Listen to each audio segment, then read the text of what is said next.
రాష్ట్రంలోని వివిధ ప్రభుత్వ శాఖల్లో పొరుగు సేవల ఔట్‌సోర్సింగ్‌కు ముగింపు పలికే దిశగా ఆర్థిక శాఖ ఫైళ్లను కదుపుతోంది. Panchayati Raj, revenue, municipal, marketing, health తదితర విభాగాల్లో పనిచేస్తున్న సుమారు 30,000 మంది ఉద్యోగులపై ఈ ప్రభావం పడనుంది. ఇప్పటికే కంటిన్యూ ఆర్డర్లు లేక 5, 6 నెలలుగా వేతనాలు నిలిచిపోయాయి.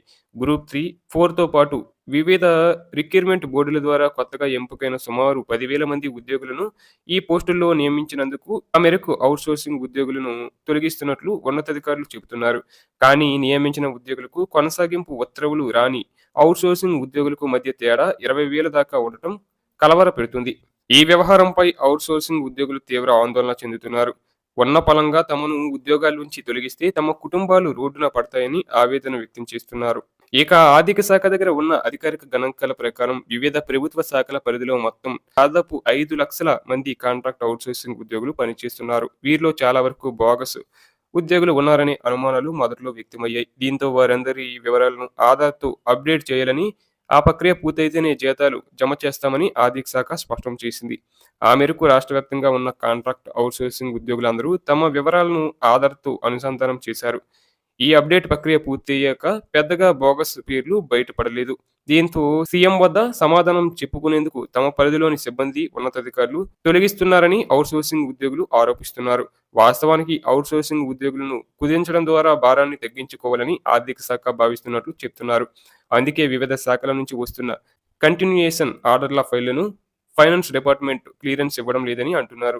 బోగస్ ఏరివేత పేరుతో మొదలైన ప్రక్రియ చివరకు ఉద్యోగుల తొలగింపునకు దారితీస్తుందన్న ఆందోళన తాత్కాలిక సిబ్బందిలో వ్యక్తమవుతుంది. అలాగే ఔట్‌సోర్సింగ్ సిబ్బంది తగ్గింపు ప్రభావం కేవలం రెవెన్యూ, పంచాయతీరాజ్ శాఖలతో పాటు పలు కీలక విభాగాలపైన పడుతుంది. ట్రాన్స్‌కో, జెన్‌కో, డిస్కాంలతో పాటు రిజిస్ట్రేషన్, ఎక్సైజ్, వాణిజ్య పన్నులు, రవాణా, ఆర్టీసీ, పురపాలక శాఖల్లోనూ ఈ తరహా కుదింపులు జరుగుతున్నాయి.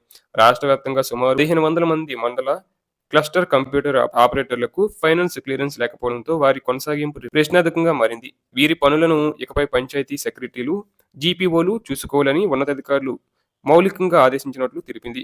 అటు రెవెన్యూ శాఖలో ఆపరేటర్లు, ఇతర డేటా ఎంట్రీ సిబ్బంది మొత్తం 1,200 మంది తొలగింపునకు రంగం సిద్ధమైంది. క్షేత్రస్థాయిలో పాలనా యంత్రాంగానికి మూల స్తంభాలుగా ఉండే టైపిస్ట్ కంప్యూటర్ ఆపరేటర్ల తొలగింపుతో పనులకు ఆటంకం కలిగే అవకాశం ఉంది. రెవెన్యూ శాఖలో పనిచేస్తున్న ఔట్‌సోర్సింగ్ ఉద్యోగులు సాధారణ ఎన్నికలు విధులు, ఓటరు జాబితా సవరణకు సంబంధించిన ఫారం 7, 8, 9 తదితర ఆన్‌లైన్ పనుల్లో పాల్గొంటున్నారు. భూ రికార్డుల ప్రక్షాళన, వెబ్ ల్యాండ్ నమోదు, ఐఎల్ఆర్, ఎంఎంఎస్ లాంటి కీలకమైన రెవెన్యూ పనులన్నీ వీరే నిర్వహిస్తున్నారు. అకాల వర్షాలు వచ్చినప్పుడు నష్టాల నమోదు, విద్యార్థులకు రెగ్యులర్ సర్టిఫికెట్ల జారీ వంటి డేటా ఎంట్రీ పనులు ఆపరేటర్లదే బాధ్యత. పంచాయతీరాజ్ శాఖలోను మండల ఆఫీసుల్లో బత్తు, దత్తు, ప్రభుత్వ స్కీముల data entry, checks payment, sanitation works entry, ఇంటి పన్ను వంటివి క్లస్టర్ ఆపరేటర్లు చేస్తున్నారు. ఏళ్ల తరబడి ఈ సాంకేతిక పనుల్లో అనుభవంతో పనిచేస్తున్న వారిని తీసేసి ఆ భారాన్ని నేరుగా పంచాయతీ కార్యదర్శులపై వేయనున్నట్లు తెలుస్తుంది. ఒకేసారి వేలాది మందిని పక్కన పెడితే రోజువారీ పాలనా వ్యవహారాల్లో జాప్యం జరిగే ప్రమాదం ఉందని అధికారిక వర్గాల్లోనూ చర్చ జరుగుతుంది. అటు ప్రభుత్వ హేతుబద్ధీకరణ లక్ష్యం, ఇటు తాత్కాలిక ఉద్యోగుల కొనసాగింపు మధ్య సమతుల్యత సాధించడం ఇప్పుడు పరిపాలనా యంత్రాంగానికి ప్రధాన సవాలుగా మారింది. సర్దుబాటు పేరిట ఏళ్ల తరబడి పనిచేస్తున్న తాత్కాలిక ఉద్యోగులను అకస్మాత్తుగా తొలగించడం సరికాదని సంఘాల నాయకులు ప్రభుత్వానికి విజ్ఞప్తి చేస్తున్నారు. మానవతా దృక్పథంతో ఆలోచించి తొలగింపులకు బదులుగా ఖాళీగా ఉన్న ఇతర విభాగాల్లో వారి సేవలను వినియోగించుకోవాలని కోరుచున్నారు.